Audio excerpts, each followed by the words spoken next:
que há muito tempo sempre defendeu uma outra posição, ou seja, de que não se devia mexer neste quadro administrativo. Continua a defender esta posição ou não? Muito boa noite a todos e aos telespectadores que seguem este programa. Bom, o que nós defendemos, nós somos um partido que valorizamos a história e que valorizamos a dignidade do nosso país. Nós não nos esquecemos que temos... Nós não nos esquecemos. Temos 900 anos de história. E há países que têm 20 anos de independência e 30 anos e 40 anos que têm agora a presunção de nos vir ensinar como é que se governa um país e como é que se estabiliza um país. Ora, nós somos um dos 10 países mais antigos do mundo. Nós temos uma história de sucesso. Portugal é uma história de sucesso. Mas a verdade é que neste caso não se mexe desde 1800. E nesse sentido eu quero lhe dizer uma coisa. Os municípios, Portugal é uma história de sucesso e temos que terminar com este discurso derrotista, não somos capazes, somos os piores do mundo, somos os piores da Europa. Nós podemos provar, a Alemanha, que só se unificou também em 1871 e que já foi derrotada em 2 guerras mundiais, e portanto, nós o que podemos provar é que nós temos tido uma organização suficiente e tão sólida que temos todo este período de duração, não é por acaso. E, portanto, eu considero é que os municípios tiveram um papel importantíssimo. Há muitos municípios que são anteriores à formação do país. E, portanto, os municípios sempre tiveram muita força em Portugal, até por força do povoamento e os forais que foram concedidos foram também incentivos. Portanto, nós tivemos uma história diferente no que diz respeito ao feudalismo, ao absolutismo também, porque tivemos, de facto, raízes históricas dos municípios. Os municípios têm raízes históricas que são diferentes do que sucede no resto da Europa. E, portanto, estes municípios nós temos que os valorizar. Nós a perspectiva que temos é do poder local, consideramos que é estruturante para a história do país, que é estruturante para o sucesso do país. E consideramos, mais do que isso, é que quando estamos aqui a falar, deixe-me dizer só o seguinte... A Troika não olha muito a isto, a Troika olha mais para números. Não, mas eu tive a oportunidade de dizer, o Presidente Nacional do Partido também, e o Partido tomou uma posição sobre esta questão, a nível nacional logo, que discordávamos totalmente desta medida. Para já é preciso dizer o seguinte, de facto estamos a falar de uma despesa residual.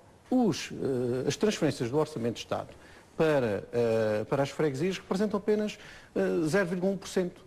0,1%. E, portanto, nesse sentido, o que acontece é que, se compararmos o Estado, as despesas que o Estado efetuou, os projetos megalómanos, as despesas impressionantes com fundações, com institutos, com as parcerias público-privadas, o dinheiro que foi derretido nestas questões todas.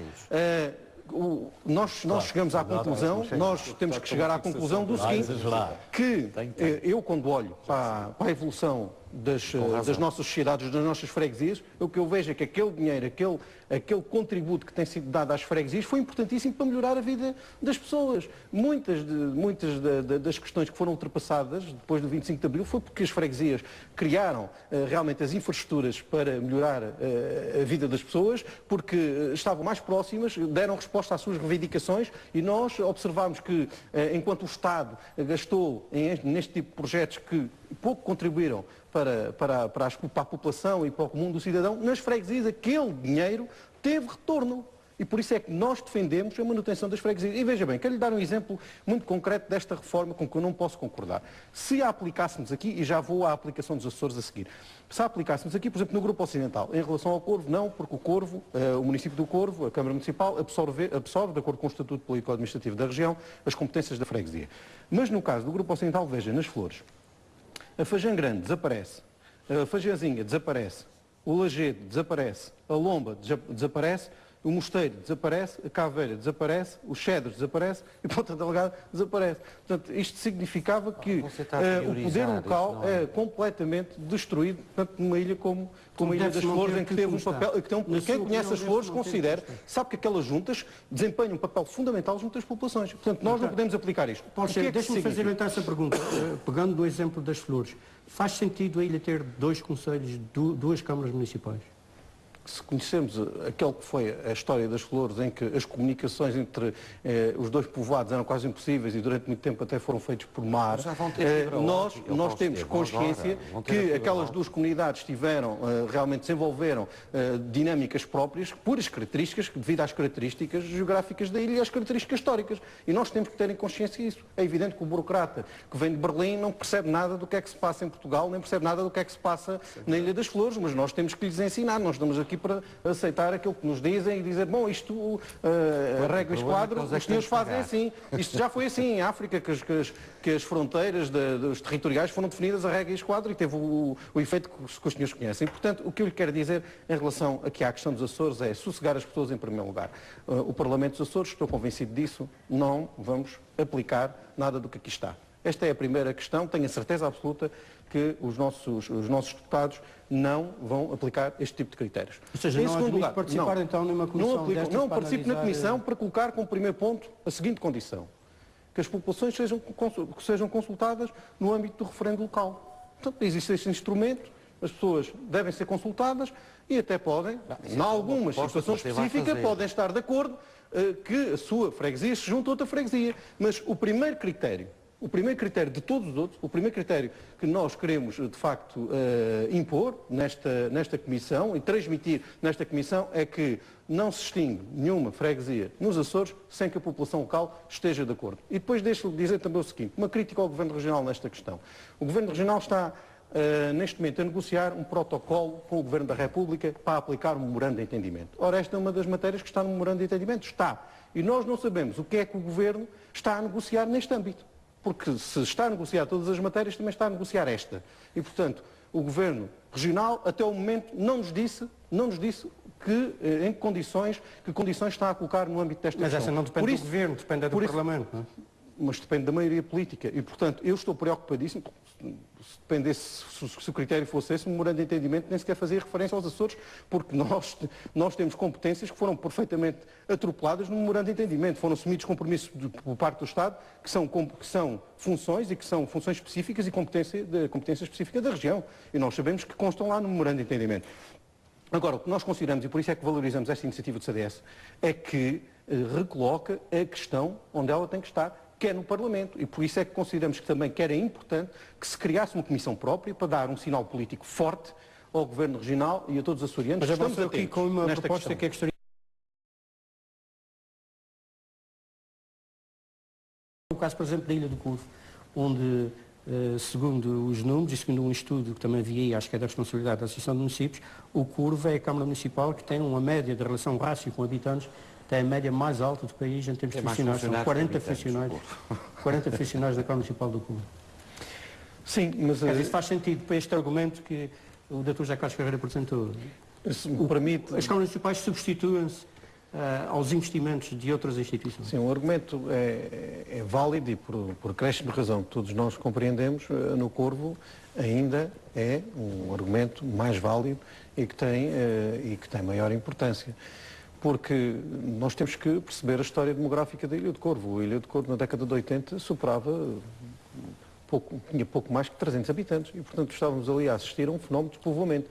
No início do século, a Ilha do Corvo tinha 800 habitantes e, portanto, nós entramos ali num período de estagnação demográfica e a ilha só recuperou graças ao investimento que foi feito a partir do momento em que foi criada a região autónoma, que foi criada a autonomia e que foi criada uma escola, em que foi criado a Aerogar, que foram feitos investimentos importantes por parte da região e também a partir do momento em que foram reforçados os mecanismos da autarquia local. Se não fosse isso, muito dificilmente a Ilha de Corvo se tinha mantido com uma população razoável. Que este argumento de que a nível demográfico há ilhas que estão a ficar desertificadas praticamente, estão a perder muita gente.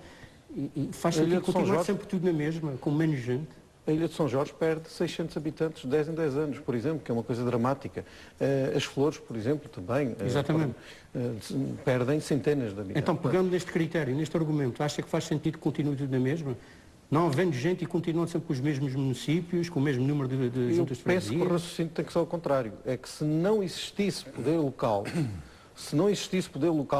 a situação ainda seria maior. A desertificação seria muito maior. Portanto, o argumento não é, nós estamos nas ilhas, estão a desertificar-se e, apesar de tudo, têm unidades de administração local, têm autarquias. Bom, se não existissem as autarquias, a questão era muito pior. Estávamos todos na América e Canadá, que era a única possibilidade de emprego que tínhamos. Exatamente. Portanto, nós neste momento tínhamos um problema muito mais grave.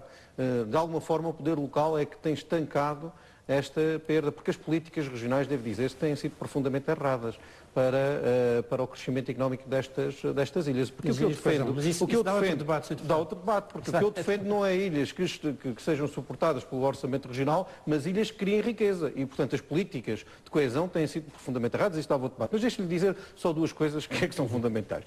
Porque aqui, utilizaram-se aqui várias metáforas. Eu pergunto o seguinte, dizem que não desaparecem as freguesias, claro, os edifícios ficam lá e as pessoas ficam lá, é evidente, nessas freguesias. Mas, por exemplo, aqui no caso das Flores, para dar um caso concreto, desaparece a freguesia de Ponta Delgada, desaparece a freguesia do Chede, desaparece a de Caveira, só fica a de Santa Cruz das Flores. Como é que acham que se vai chamar a freguesia? Claro que a freguesia vai chamar Santa Cruz das Flores e, portanto, a partir daí o que acontece é que aquela identidade desaparece e, se calhar, as infraestruturas também. Alguma presença no terreno dos autarcas, que é, como há pouco foi dito, em regime de voluntariado, muitas vezes, e com uma falta de meios incrível, que vai desaparecer. Portanto, essas populações, evidentemente... Não é obrigatório desaparecer o nome. Essas populações... Essas populações... É evidente, porque aquilo que se quer é poupar. Além de que tínhamos um conflito institucional, que era uma junta competir com a Câmara Municipal no mesmo Conselho. Era um disparate completo. Quer dizer, íamos dividir as competências da Câmara com a Junta. Exatamente, porque existem juntas com 50 mil habitantes. Existem juntas com 50 mil habitantes. Portanto, no território continental. Aí é que está o problema, que é uma dimensão tremenda, que é algo que não tem nada a ver com a história das freguesias. As freguesias nascem como? Nascem das paróquias. As paróquias são o quê? Associações de famílias. Portanto, as freguesias nascem... As freguesias é uma resposta... dos vizinhos que se associaram voluntariamente e criaram aquele poder local. Não foi criado pelo Estado. Mas muda o nome das paróquias? Muda o nome das paróquias? Não, mas isso é outra coisa. Mas é outra coisa porque agora, como se sabe, existe uma divisão em Portugal em relação à Igreja e ao Estado. Mas a questão é a seguinte, portanto, as freguesias nascem desta associação voluntária de paróquias, que são associações de famílias. E esta proximidade significava que as pessoas, em meios relativamente isolados, criavam uma série de sinergias para resolver os seus problemas. Digam-me uma coisa, essa lógica continua a fazer sentido ou não faz? Faz todo sentido que existam políticas de proximidade, com o autarca que trabalha num regime de voluntariado, que conhece bem as pessoas, que conhece aquela família e que não é uma pessoa ausente e que não é alguém que está a olhar para as estatísticas, resolva aquele problema concreto. Se desaparecer isso, desaparece uma das grandes, aquela que tem sido o enorme serviço que as freguesias têm feito, como fizeram as paróquias. E, portanto, eu considero que isto é importantíssimo. Nós temos que manter este capital da nossa história e do povo, porque o povo associou-se voluntariamente e muitas das políticas que são desenvolvidas nas freguesias, independente de um ou outro caso de políticas e de questões partidárias, são políticas muito solidárias, realmente vocacionadas para ajudar os mais desfavorecidos, para ajudar aquelas famílias que têm maiores dificuldades. Vejam bem, na atual conjuntura económica que nós estamos, nós vamos destruir exatamente aquelas estruturas que são as primeiras que podem auxiliar as famílias com mais dificuldades, que aquelas que podem, de facto, ter políticas de proximidade mais eficazes. É realmente contraproducente. Quer dizer, não é o momento, porque até, como já se viu pelos números que foram apresentados, não é aqui que está o desperdício do Estado, não é aqui que está o problema do Estado. Deixe-me ouvir aqui mais alguns telespectadores.